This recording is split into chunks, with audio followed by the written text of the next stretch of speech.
Իրանի վրա հարձակումը, որը շատ վերլուծաբաններ անխուսափելի էին համարում, սկսվեց փետրվարի 28-ին Ամերիկայի Միացյալ Նահանգների և Իսրայելի համատեղ ռազմական գործողություններով։ Մինչև հարվածներ հասցնելը ԱՄՆ-ն մեծ ուժեր էր կենտրոնացրել տարածաշրջանում, որն իր հարվածային հզորությամբ համադրելի էր միայն իրաքյան պատերազմի համար տարածաշրջանում կուտակված ուժերի հետ։ Պատերազմը մեկնարկեց Իրանի վրա օդուժի և հրթիռների հարվածներով միանգամից մի քանի տասնյակ թիրախների։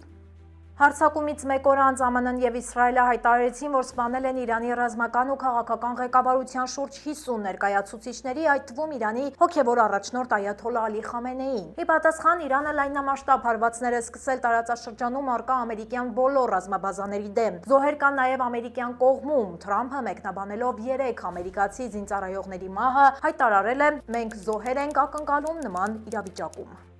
Պաշտոնական Վաշինգտոնը հայտարարել է, որ շարունակելու է ռազմական գործողությունները, արդեն հայտնում են Իրանում բազմաթիվ ռազմական օբյեկտների ոչնչացման մասին, այդ թվում հակաօդային պաշտպանության միջոցների, զինապահեստների, օդուժի և ռազմանավերի։ Պաշտոնապես հայտարարված նպատակը բացառելն է, որ Իրանը ապագայում միջուկային զենք կունենա։ Վերջին շրջանում դրան ավելացել է նաև Իրանի հրթիռային ուժի սահմանափակման պահանջը։ Իսրայելը դրան ավելացնում է նաև քաղաքական պահանջներ, նպատակների թվում ներկայացնելով նաև Իրանում իշխանափոխության նպաստելը։ Այժմ այն մասին, թե ինչ ենք պատմելու հաջորդ թիվ։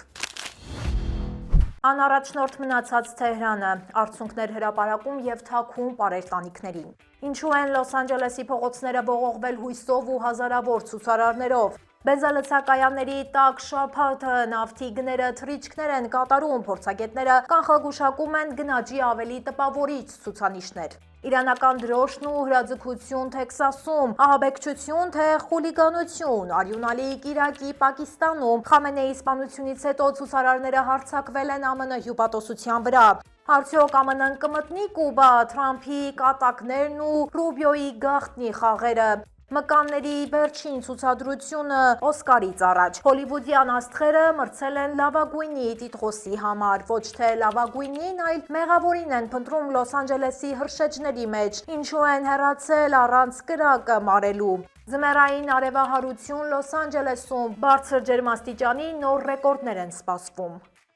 Թողարկման երկրորդ հատվածը պակաս հետաքրքիր չի լինելու։ Պատմության ընթացքում ինչ պատերազմներ է վարել ԱՄՆ-ն, քանի անգամ է հաղթել և ուշադրություն, քանի անգամ է պարտվել։ Այո, նման դեպքեր եղել են։ Մանրամասներին սպասեք թողարկման երկրորդ մասում։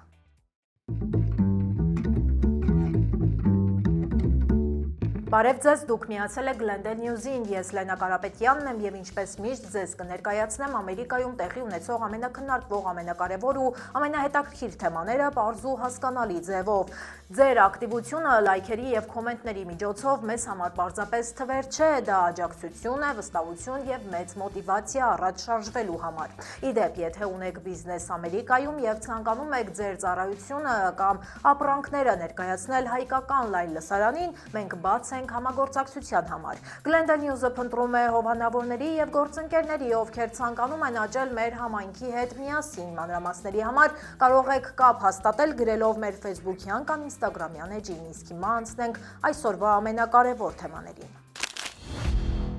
37 տարի անց առաջին անգամ Թեհրանը արթնացել է առանց գերագույն առաջնորդի։ Թեհրանի գլխավոր հրապարակում հազարավոր սևազգեստ սգավորներ ողբում են Այաթոլլահ Ալի Խամենեի մահը։ Իրանի նախագահը խոստացել է վրեժ լուծել, սահմանելով 40-օրյա պաշտոնական սուգ։ Իսկ Իրանի որոշ հատվածներում տիրում է ցնծություն։ Շահսավար քաղաքում բնակիչները տոնում են լուրը, հարավում էլ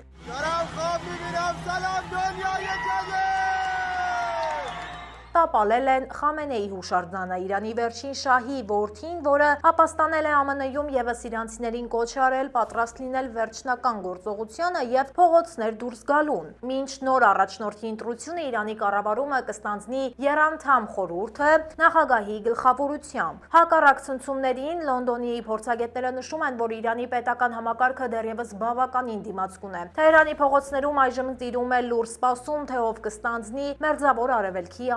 երկարակյաց ղեկավարի թափուր գահը։ Լոս Անջելեսը ԱՄՆ-ում բնակվող շուրջ կես միլիոն իրանական արմատներ ունեցող մարդկանց ամենամեծ օջախն է։ Իրանցի ամերիկացիները մեծ անհանգստությամբ են հետևում Մերձավոր Արևելքում ծավալվող հակամարտությանը։ Հանգստյան օրերին Լոս Անջելեսի փողոցները ողողված էին իրանական դրոշներով և ազատության մասին լոզունգներով։ Բևերլի Հիլս, Վեսթվուդ, Բևերլի Վուդ, Շերման, Օքս և Էնսինո համայնքները միասին կազմում են հանրահայտ Թեհրան Ջելեսը։ Այստեղ մեքենաներից ու ցուցափեղկերից ծածանվում են կանաչ-կարմիր դրոշները։ Ներգաղթյալների մեծ մասը հրեաներ են, ովքեր Իրանից փախել են 1979 թվականին իսլամական հեղափոխության պատճառով։ Կալիֆոռնիա նահանգում բնակվող իրանցիները հավատում են մոտալուտ փոփոխություններին։ Իրանական ողջ սփյուռքը ոգևորված է, քանի որ մենք տեսնում ենք, որ ազատությունը մոտ է, ասել է Վեսթվուդ թաղամասում ցույցի դուրս եկածներից մեկը։ Ակնկալվում է, որ Լոս Անջելեսի տարբեր հատվածներում առաջիկա օրերին ևս կլինեն ցույցեր ու հավաքներ իրանական արմատներ ունեցող ներգաղթյալների մասնակցությամբ։ Իրանին հասցված հարվածներից հետո նավթի համաշխարհային շուկան լուրջ ցնցումներ է ապրում։ ԱՄՆ-ի հում նավթի գինը աճել է ավելի քան 7%-ով, իսկ Brent տեսակի նավթը թանկացել է 8%-ով։ Թրամփի վարչակազմի կոշտ հռետորաբանությունն ու սահմանված նոր պատժամիջոցները արդեն իսկ տարեսկզբից բարձրացրել էին սև ոսկու գները 17%-ով։ Իրաքի Իրանը հայտարարել է Հորմուզի նեղուցը փակելու մասին։ Այստեղով է անցնում նավթի համաշխարհային պահանջարկի 20%-ից ավելին։ 6 առաջատար բեռնափոխադրող ընկերություններ արդեն դադարեցրել են նեղուցով իրենց նավերի տեղաշարժվել։ Լուծաբանները կանխատեսում են բենզինի գնի աճ հենց շաբաթվա սկզբից։ Ֆինանսական շուկաները նույնպես անհանգիստ են, ոսկու գինը հասել է ռեկորդային $5,350։ Ի պատասխան ստեղծված իրավիճակի OPEC+8 անդամ պետությունները որոշել են հաջորդ ամսվանից ավելացնել արդյունահանումը օրական 200,000 բարելով շուկան հանդարտեցնելու նպատակով։ Խնդիրը միայն նավթը չէ։ Քաթարը, որը ԱՄՆ-ից հետո հեղուկացված բնական գազի երկրորդ խոշոր արտահանողն է, նույնպես փոխում է տանկերների ուղղությունը։ Սա կարող է հանգեցնել գազի գների աճի, հատկապես Եվրոպայում։ Իրաքի Թեքսաս նահանգի ժամանցի կենտրոնում հրաձիգը սպանել է 2 և վիրավորել 14 մարդու։ FBI-ը դեպքը հետաքննում է որպես հնարավոր ահաբեկչական գործողություն, քանի որ այն տեղի է ունեցել Իրանի դեմ ԱՄՆ-ի և Իսրայելի համատեղ հարձակման հաջորդ օրը։ 53-ամյա հրաձիգը կրում էր իրանական դրոշով և «Ալլահի սեփականություն» մակագրությամբ հագուստ։ Հանցագործը կրակել է իր SUV մեքենայից, ապա դուրս եկել հրացանով։ Ոստիկանությունը նրան գնդակահարել է առաջին ահազանգից ընդամենը 1 րոպե անց։ Օսթինի քաղաքապետը երախտագիտություն է հայտնել իրավապահներին արագ արձագանքելու համար, նշելով, որ նրանք կյանքեր են փրկել։ Այս պահին 3 վիրավորների վիճակը շարունակում է մնալ ծայրահեղ ծանր։ DHS-ի տվյալներով կրակողը ծագումով սենեգալից էր։ Քաղաքացիություն էր ստացել 2013-ին։ FBI-ի ներկայացուցչի խոսքով դեռ վաղ է վերջնական եզրակացություն անել հստակ շարժառիթների մասին։ Թեքսասի նահանգապետը զգուշացրել է, որ նահանգը կոշտ կարձագանքի նրանց, ովքեր կփորձեն օգտագործել Մերձավոր Արևելքի ներկա հակամարտությունը նահանգին սպառնալու համար։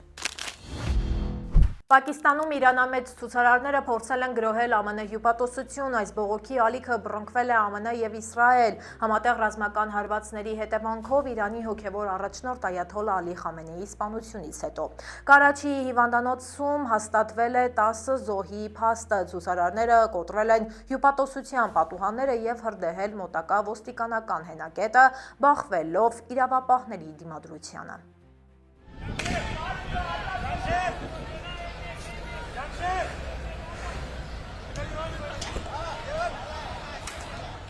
Հյուսիսային Գիլգիտ Բալթիստան շրջանում ևս 12 մարդ է սպանվել, երբ հազարավոր բողոքավորներ հարձակվել են ՄԱԿ-ի գրասենյակի վրա։ Բախումներ են տեղի ունեցել նաև Իսլամաբադում, Լահորում և Փեշավարում, որտեղ ոստիկանությունը կիրառել է արցունքաբեր գազ։ Ցուցարարները փորձել են գրոհել ամերիկյան ներկայացուցչությունները, բայց հանդիպել են իրավապահների դիմադրությանը։ ԱՄՆ դեսպանատունը X հարթակում հայտնել է, որ հետևում է ցույցերի ընթացքին և իր քաղաքացիներին խորհուրդ է տվել խուսափել մարդաշատ վայրերի։ Իշխանությունները լրացուցիչ զորքեր են տեղակայել դիվանագիտական ներկայացուցչությունների մոտ հետագա բռնությունները կանխելու և իրավիճակը վերահսկողության տակ պահելու համար։ Նախագահ Թրամփը լրագրողների հետ զրույցում բարձրացրել է Կուբայի հնարավոր այսպես ասած բարեկամական գրավման հեռանկարը։ Սպիտակ տնից դեպի Թեքսաս մեկնելիս նա նշել է, որ պետքարտուղար Մարկո Ռուբիոն այս հարցով զբաղվում է շատ բարձր մակարդակով։ Ըստ նախագահի, կուբայական կառավարությունը այժմ բանակցում է ԱՄՆ-ի հետ, քանի որ հայտնվել է լուրջ դժվարությունների մեջ։ Թրամփը Կուբան նկարագրել է որպես ձախողված պետություն, որը չունի փող, նավթ եւ սնունդ։ Թեև Հավանան պաշտոնապես հերքում է բարձր մակարդակի բանակցությունները, լուրեր են շրջանառվում, որ Ռուբիոն գաղտնի հանդիպումներ է ունեցել Կաստրոյի թոռան Ռաուլ Կաստրոյի հետ։ Նախագահը ընդգծել է, որ կղզին օգնության կարիք ունի եւ իրավիճակն այնտեղ իսկապես ծանր է։ Տարածաշրջանում լարվածությունը աճել է այն բանից հետո, երբ կուբայական ուժերը սպանել են 4 տարագրյալների։ ԱՄՆ-ն արգելափակել է նավթի գրեթե բոլոր մատակարարումները կղզի, իսկ նրա դաշնակից Մադուրոյի ձերբակալությունը ծանր հարված էր Կուբայի կոմունիստական վարչակարգին։ Լոս Անջելեսի Շրայն աուդիտորիումում կայացավ 32-րդ դերասանի մրցանակաբաշխությունը, որը նախկինում հայտնի էր որպես SAG մրցանակաբաշխություն։ Համաշխարհային կինոաշխարհի ուշադրությունը սևեռված էր հատկապես Sinners ֆիլմի վրա, որը հաղթեց լավագույն դերասանական կազմ անվանակարգում։ Մայքլ Ջորդանը Sinners ֆիլմի համար արժանացավ լավագույն դերասանի կոչմանը, լավագույն դերասանուհի ճանաչվեց Ջեսի Բաքլին Համնետ ֆիլմի համար, իսկ երկրորդ պլանում հաղթեցին Շոն Փենն ու Էմի Մադիգանը։ Հեռուստատեսային անվանակարգերում փայլեց The Studio կատակերգությունը։ Դրամատիկ սերիալներում հաղթեց The PT դերասանական կազմը, իսկ Նոա Ուայլը եւ Քերի Ռասելը ստացան լավագույն դերասանների մրցանակները։ Հատուկ մրցանակի արժանացավ լեգենդար Հարիսոն Ֆորդը իր 60-ամյա ավանդի համար։ Այս մրցանակաբաշխությունը համարվում է Օսկարի վերջին կարևոր նախերգանքը, որը կկայանա մարտի 15-ին։ Ոչ թե լավագույնին, այլ մեղավորին են փնտրում Լոս Անջելեսի հրշեջների մեջ Pacific Palisades-ում բռնկված ավերիչ հրդեհի վերաբերյալ դատական լսումները նոր թափ են ստանում։ Քննության ընթացքում ղեկավարները հակասական տվյալներ են հաղորդում հրամանների մասին, Լոս Անջելեսի հրշեջ վարչության բարձրաստիճան պաշտոնյաները երդմամբ ցուցմունք տալիս փորձում են խուսափել պատասխանատվությունից, մեղքը բարթելով մեկը մյուսի վրա, մինչդեռ տուժածները պատասխան են պահանջում։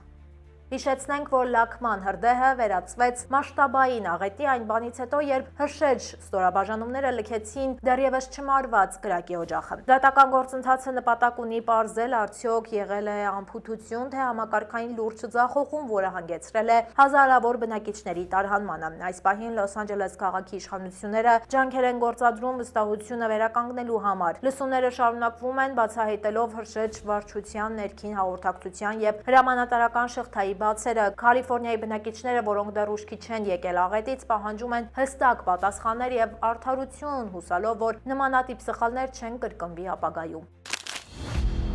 Ազգային օդերևութաբանական ծառայությունը հայտնում է, որ ձմեռային տապը հարավային Կալիֆոռնիայում սահմանել է նոր պատմական ցուցանիշներ։ Լոս Անջելեսի կենտրոնում գրանցվել է 91 աստիճան ըստ Ֆարենհայթի, ինչը գերազանցեց նույնիսկ 2025 թվականին գրանցված նախորդ 88 աստիճանի ռեկորդը։ Ռեկորդների շքերթը շարունակվում է Բրբանքում, որտեղ ջերմաստիճանը հասել է 94-ի, անցնելով 1986 թվականի ցուցանիշը։ Աննախադեպ շոկ է եղել նաև Woodland Hills-ում, որտեղ գրանցված 97 աստիճանը կոտրեց դեռևս 1976 թվականին սահմանված 92 աստիճանի հին ռեկորդը։ Մեկնարկած շաբաթը խոստանում է լինել ավելի զով, առափնյա շրջաններում ջերմաստիճանը կտատանվի 70-ի սահմաններում։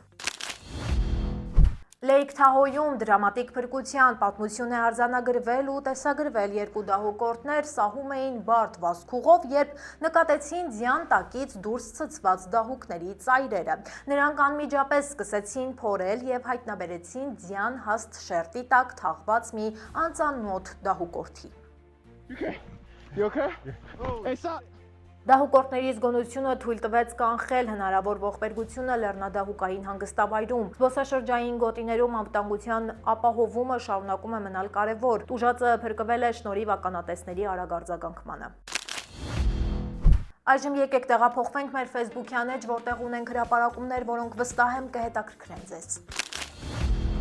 Ֆլորիդա նահանգում Վալենտինի տոնին անհետացած տղամարդը հրաշքով է փրկվել մոտ 2 շաբաթ անց։ 36-ամյա երիտասարդը մի քանի օր շարունակ մինչև ուսերը խրված է եղել ծովային ավազի պես ձգվող ցեխի մեջ առանց սննդի ու ջրի։ Նրանք գտել են Մելրոուզի մոտակայքում գտնվող Vulcan Materials Company ընկերության տարածքում։ Տղամարդուն հայտնաբերել են խոտածածկից ցածր մակարդակի վրա, ինչը նրան փաստացի քողարկված էր դարձրել։ Փրկարարները նշել են, որ նա մի քանի օր մնացել է ցեխի մեջ առանց սննդի կամ ջրի, մինչդեռ տարածքում սառնամանիք էր։ Բարդ փրկարարական աշխատանքները տևել են 2 ժամից ավելի, քանի որ փրկարարները ևս անզգուշության դեպքում կարող էին վտանգավոր ցեխի մեջ հայտնվել։ Հարավային Կալիֆոռնիայում ձմեռը չի խանգարում օծակների ակտիվությանը։ Լոս Անջելեսի բազմաթիվ հատվածներում բնակիչները բողոքում են այս միջատների անսովոր ակտիվությունից։ Փորձագետները նշում են, որ անձրևներն ու տաք եղանակը ստեղծել են իդեալական պայմաններ օծակների, հատկապես Էդես տեսակի բազմացման եւ ակտիվացման համար։ Լոս Անջելեսի առողջապահական կազմակերպությունները հորդորում են զգուշանալ օծակների խայթոցներից, հեռու մնալ կանգնած ջրային ավազաններից, որտեղ օծակները առավել շատ են ու ակտիվ, իսկ նման տարածքներում գտնվելու դեպքում պաշտպանիչ միջոցներ ձեռնարկել։ Առողջապահական մարմինները հետևում են իրավիճակին, քանի որ օծակների անժամանակ ակտիվացումը կարող է բերել այս տարեշրջանի համար ոչ սովորական որոշակի հիվանդությունների տարածմանը։ Կալիֆոռնիայի իշխանությունները հավակնոտ նպատակ ունեն մինչև 2030 թվականը տեղադրել 6 միլիոն ջերմային պոմպ, նպատակ ունենալով վերջնականապես հրաժարվել բնական գազից։ Այնուհանդերձ էլեկտրոէներգիայի աստղաբաշխական վճարները կարող են լուրջ ու անհաղթահարելի խոչընդոտ հանդիսանալ այս կանաչ հեղափոխության ճանապարհին։ Կալիֆոռնիայի հանրային ծառայությունների հանձնաժողովը զգուշացնում է, որ սրընթաց աճող սակագները հետ են պահում բնակիչներին։ Էներգիայի բարձր վճարները կարող են խանգարել գործընթացին, նշում են փորձագետները։ Հաջորդիվ ձեզ հետ կաշխատի իմ գործընկեր Մանու Հարությունյանը, նա պատմելու է իր պատմության ողջ ընթացքում ԱՄՆ-ի վարած պատերազմների մասին։ Կարող եք գուշակել այդ ընթացքում որքան զոհ է տվել ԱՄՆ-ն։ Դժվար է պատկերացնել, բայց գրեթե նույնքան, որքան հայերը վերջին 100 տարվա ընթացքում։ Ավելի մանրամասն կպատմի Մանուն։ Հրաժեշտից առաջ մնում է միայն հիշեցնեմ, ձեր ցանկացած լայքն ու մեկնաբանությունը մեզ օգնում են հաջորդ հաղորդումը ավելի հետաքրքիր ու բովանդակալից դարձնել, իսկ եթե բաժանորդագրվեք հետաքրքիր նորությունների մասին, առաջիններից մեկը կտեղեկանաք։ Ավելի քան 100 ռազմական բախում եւ շուրջ 12 խոշոր պատերազմ։ Սրանք թվեր են, որոնք ապացուցում են, որ ԱՄՆ-ի 250 տարվա պատմությունն այնքան հարթ ու խաղաղ չի եղել, որքան կարող է թվալ առաջին հայացքից։ Ողջույն, եթե ուզում եք իմանալ, թե ովքեր են երբևէ անհաջողության մատնել աշխարհի թիվ 1 գերտերությանը, շարունակեք մնալ մեզ հետ։ Խոսելու եմ ԱՄՆ պատերազմների, հաղթանակների, նաև պարտությունների մասին։ ԱՄՆ-ն ուղղակի կամ անուղղակի ռազմական բախումների է մասնակցել գրեթե բոլոր մայրցամաքներում, Ամերիկայից մինչև Եվրոպա, Ասիա եւ Աֆրիկա։ Պաշտոնական տվյալներով խոշոր պատերազմներից միայն մի քանիսն են տեղի ունեցել բուն ԱՄՆ տարածքում, այդ թվում անկախության եւ քաղաքացիական պատերազմները։ Ամերիկա մայրցամաքում Վաշինգտոնը մի քանի տասնյակ ռազմական միջամտություններ է նախաձեռնել ԱՄՆ բուն սահմաններից դուրս, իսկ մնացած պատերազմներն ու բախումները գրանցվել են այլ մայրցամաքներում։ Ռազմական գործողությունները տևողությամբ եղել են խիստ տարբեր, սկսած ընդամենը մի քանի ամսից մինչև գրեթե 20 տարի։ Ամերիկյան բանակի պատմության մեջ գրանցվել են եւ անսպասելի կարճ եւ չափազանց երկարատև հյուծիչ պատերազմներ։ Որոշ դեպքերում անգամ դրանց դեմ զանգվածային բողոքի ցույցեր էին կազմակերպվում հենց Կալիֆոռնիայում, մասնավորապես Լոս Անջելեսում։ Միացյալ Նահանգների մասնակցությամբ երկու ամենաերկար պատերազմներն են Աֆղանստանի ռազմական արշավը, որը տևեց գրեթե 20 տարի, եւ Վիետնամի հակամարտությունը շուրջ 19 տարի տևողությամբ։ Դրանց կողքին պատմության մեջ արձանագրվել են նաեւ շատ արագ ավարտված ռազմական բախումներ Միացյալ Նահանգների մասնակցությամբ։ Երկու ամենակարճերից են 1991 թվականի Պարսից ծոցի պատերազմը 7 ամիս եւ 1898 թվականի իսպանա-ամերիկյան պատերազմը 8 ամիս տևողությամբ։ 2026-ի բարձունքից նայելով դժվար է պատկերացնել, որ աշխարհի ամենաուժեղ բանակն ունեցողը կարող է երբևէ անհաջողություն ունենալ պատերազմում, բայց պատմությունը հակառակն է ապացուցում։ Ընդ որում, ԱՄՆ-ին անհաջողության են մատնել ոչ թե գերտերություններ, այլ փոքրիկ պետություններ, որոնք այն ժամանակ էլ այսօր էլ փաստացի բոլոր ոլորտներում անգամներով զիջում են Միացյալ Նահանգներին։ Պաշտոնական տվյալներով ամերիկյան զինված ուժերը միայնակ կամ դաշնակիցների հետ միանշանակ շահել են 8 խոշոր պատերազմ, այդ թվում առաջին եւ երկրորդ համաշխարհայինները, սակայն նրանք կրել են նաեւ ծանր պարտություններ, որոնցից ամենահայտնիներն են Վիետնամի եւ վերջերս ավարտված Աֆղանստանի երկարատև հակամարտությունները, մինչդեռ կորեական պատերազմը եւ 1812-ից 1815 թվականների ԱՄՆ Մեծ Բրիտանիա բախումը պատմաբանների մեծամասնությունը համարում է ոչ ոքի։ Պատմության ողջ ընթացքում ԱՄՆ-ն տարբեր ռազմաճակատներում շուրջ 1 միլիոն 300 հազար զոհ է տվել։ Համեմատության համար միայն առաջին եւ երկրորդ համաշխարհային պատերազմներում զոհվել է գրեթե 1 միլիոն հայ։ Որպեսզի համեմատությունն ավելի պարզ լինի, հիշենք, որ Հայաստանի բնակչությունը ԱՄՆ բնակչությունից քիչ է ավելի քան 100 անգամ։ ԱՄՆ ամենաշատ կորուստները գրանցվել են քաղաքացիական պատերազմում շուրջ 620 հազար զոհ, երկրորդ ամենաարյունալի եւ ավերիչ բախումը երկրորդ համաշխարհային պատերազմն էր, որտեղ զոհվեց մոտավորապես 405 հազար ամերիկացի զինվոր։ Մյուս պատերազմներում ԱՄՆ-ի կորուստները շատ ավելի փոքր են եղել, ընդ որում խոսքը գրեթե բացառապես զինվորական կորուստների մասին է, քանի որ ԱՄՆ-ն վաղուց արդեն իր պատերազմները վարում է սեփական սահմաններից շատ հեռու չվտանգելով իր քաղաքացիական բնակչությանը։ Ռազմական զանգվածային բախումները պահանջել են նաև տնտեսական հսկայական ռեսուրսներ, ինչը հանգեցրել է պաշտպանական բյուջեի կտրուկ ու անընդհատ փոփոխությունների։ ԱՄՆ-ի բանակի պետական ֆինանսավորումը միշտ աչքի է ընկել իր ահռելի մեծությամբ, աշխարհում զբաղեցնելով անվիճելի առաջին տեղը։ Ռազմական ծախսերը պարբերաբար վերանայվել են, գրեթե անընդհատ աճելով։ Սառը պատերազմի ժամանակ ռազմական բյուջեն հսկայական էր եւ սպառազինությունների մրցավազքի պատճառով հաճախ գերազանցում էր համախառն ներքին արդյունքի 8%-ը։ Դրա ավարտից հետո ծախսերը նվազեցին, իսկ որոշ բազաներ, օրինակ Թեքսասում կամ Քոլորադոյում, աստիճանաբար կրճատվեցին եւ դադարեցին գործել։ Այսօր ԱՄՆ ռազմական բյուջեն նորից կտրուկ վերելք է ապրում, արդեն 2023 թվականին հասնելով մոտ 1 տրիլիոնի։ Իրավիճակը մնում է պայթյունավտանգ, իսկ զարգացումներն այնքան խճճված են, որ երբեմն դժվար է անգամ ասել ԱՄՆ-ն տվյալ պատերազմի մասնակիցն է, թե ոչ, Սիրիայում, Ուկրաինայում, Լիբիայում եւ այլ տեղերում։ Թե պատմությունը ինչ գնահատական կտա այս օրերին Իրանում եւ Իրանի շուրջ ընթացող գործողություններին, դեռ վաղ է գնահատել։ Ես ու իմ գործընկերներն այսքանն էինք առանձնացրել այսօրվա համար։ Լավ շաբաթ եմ մաղթում եւ ուրախ նորություններ։ Իսկ մենք ուրախանում ենք ձեր լայքերն ու մեկնաբանությունները տեսնելով։ Սպասում ենք բոլորիդ։ Կհանդիպենք վաղը ժամը 5-ին։ Հաջողություն։